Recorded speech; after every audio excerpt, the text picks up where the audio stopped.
Tu as une stratégie de contenu en place, ce qui est super, mais elle te semble chronophage. Tu rêves d'automatiser une partie du processus pour te libérer du temps et ainsi avoir de l'énergie pour d'autres projets? Si oui, cette émission est pour toi. Les médias sociaux en affaires est ton rendez-vous hebdomadaire pour en connaître davantage sur les différents réseaux sociaux et les plateformes de création de contenu dans un contexte d'affaires. Chaque semaine, je répondrai à une question thématique qui te permettra d'appliquer concrètement ces conseils pour ton entreprise. Si tu reconnais l'importance et la puissance des réseaux sociaux ainsi que de la création de contenu pour ton entreprise et que tu souhaites en apprendre davantage sur cet univers, tu es au bon endroit. Je suis Amélie Delebel, travailleuse autonome dans le domaine des communications et marketing depuis février 2020. Je travaille avec les réseaux sociaux et dans la création de contenu depuis 2014. Les médias sociaux en affaires est mon deuxième podcast après Athlète Entrepreneur, lancé en janvier 2019. Bienvenue sur mon podcast.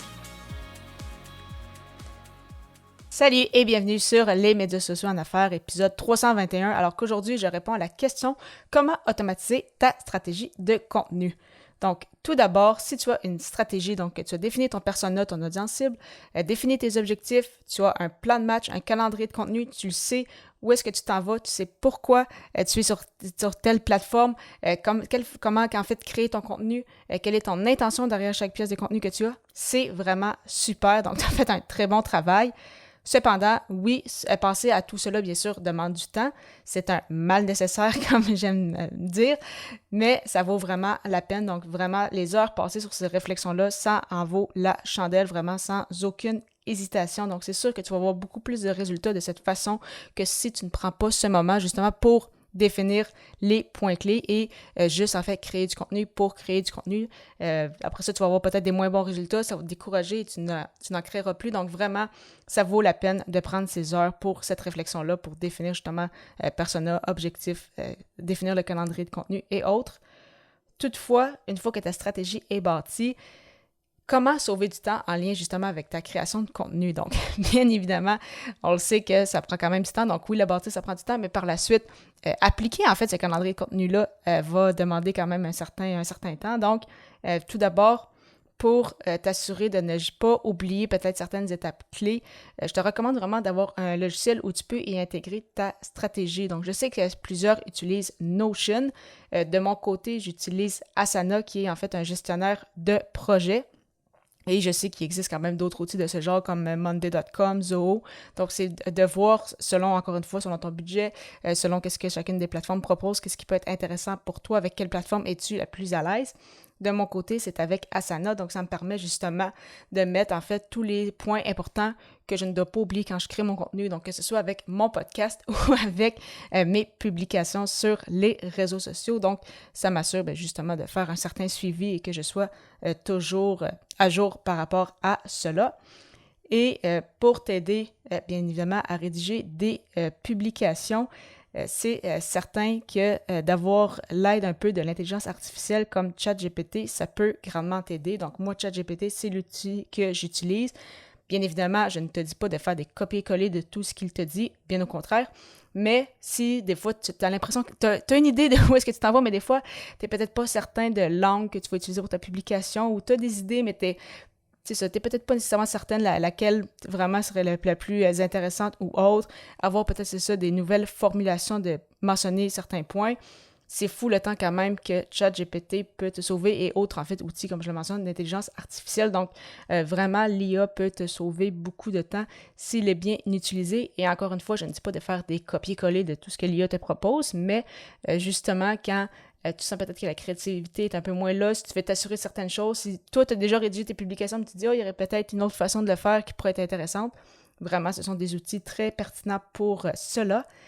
Et par rapport, bien évidemment, quand on parle de publication sur les réseaux sociaux, si tu veux sauver du temps, c'est vraiment important d'être en mesure d'en planifier à l'avance. Donc, c'est sûr que si tu dois toujours publier manuellement, ça va être c'est ça, chronophage. Il faut toujours que tu mettes du temps dans ton horaire pour dire « Hey, je dois publier manuellement sur telle et telle plateforme. » Vraiment, la bonne nouvelle, c'est qu'il existe plusieurs outils pour cela. Donc, de mon côté, pour Facebook et Instagram, j'utilise le Meta Business Suite qui te permet de planifier jusqu'à 30 jours pour le moment, donc peut-être que ça va changer. Donc au moment où j'enregistre cet épisode, c'est 30 jours.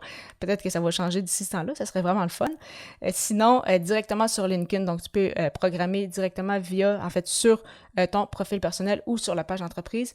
Et sur LinkedIn, c'est environ 90 jours, donc c'est vraiment le fun quand même pour ça. Sinon, bien évidemment, il existe des plateformes tout en un comme Buffer, CoSchedule, AgoraPulse, HotSuite, Publer. Donc là, j'en ai nommé déjà quelques-uns. Ça aussi, un peu comme avec l'intelligence artificielle, je te recommande d'en essayer, voir peut-être avec laquelle plateforme es-tu la plus à l'aise, laquelle correspond le plus à tes besoins. C'est sûr qu'il va y avoir des plateformes plus chères selon justement le nombre de réseaux sociaux sur lesquels tu publies, selon le nombre de comptes que tu as et autres. Donc, vraiment intéressant à garder en tête. Un autre exemple où sauver du temps, c'est par exemple comme moi ce que je propose parfois des e-books ou des guides gratuits. Et pour cela, en fait, j'utilise system.io. Donc, quand une personne télécharge mon guide, automatiquement, il embarque dans une campagne courriel qui, justement, lui permet de recevoir le guide et d'autres informations. Et en fait, qu'est-ce que ça permet? C'est que plutôt qu'une personne, par exemple, télécharge ton guide, que là, tu dois lui envoyer manuellement, ou après ça, tu veux faire peut-être des relances ou savoir comment il a apprécié ton guide et autres, eh bien, tu es capable de programmer ça à l'avance dans des logiciels, justement, comme System.io, que tu rédiges les courriels une première fois et par la suite, ce sont les mêmes courriels qui vont être envoyés à tout le monde, en fait, qui va télécharger le guide en question. Donc, vraiment, ça aussi, ça peut prendre un peu de temps au départ pour mettre en place, pour créer la page, la fameuse landing page, justement, pour télécharger le guide. Mais vraiment, c'est incroyable le nombre de temps que tu vas sauver par la suite. Sans surprise, il existe bien évidemment plusieurs autres outils et c'est pourquoi là, je ne peux pas tout te nommer qu'est-ce qui est possible parce que c'est vraiment incroyable tous les outils qui existent. Mais si ça peut te donner des fois des idées, c'est quand tu vois qu'une tâche te prend du temps, que c'est une tâche aussi qui revient quand même souvent, c'est le moment justement de te poser des questions à savoir, hey, est-ce qu'il y a des outils qui pourraient m'aider à sauver du temps et à automatiser certains processus? Donc, souvent, Google ou autre plateforme de recherche va être ton meilleur ami pour justement te proposer des idées parce que si tu as eu cette question, certainement que plusieurs autres avant toi l'ont eu aussi. Donc, c'est de cette façon-là que tu peux justement découvrir de nouveaux outils et ainsi sauver du temps avec ta création de contenu. Tu aimerais discuter avec moi pour déterminer ce que tu peux automatiser avec ta stratégie de contenu? C'est facile, tu vas simplement prendre rendez-vous gratuitement avec moi au ameliedelabel.com/consultation. Au plaisir de te retrouver à l'épisode 322 alors que le sujet sera « Sur quel réseau social devrais-tu investir ton temps? » À bientôt!